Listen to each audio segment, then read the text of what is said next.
ছয়টি রানীর ছিল না সন্তান, পদ্মাবতীর কোলালতে মিলল সমাধান।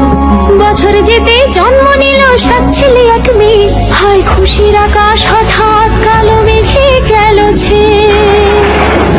হিংসেতে যায় জ্বলে পুড়ে বাকি 6টি রানী, যুক্তি করে ঘটায় ওরা 7 কুমারের হানি। সুযোগ মতো 7 ছেলেকে মাটিতে দেয় পুঁতে, বাঁচে একা পারুল ওরা পায় না তাকে ছুতে।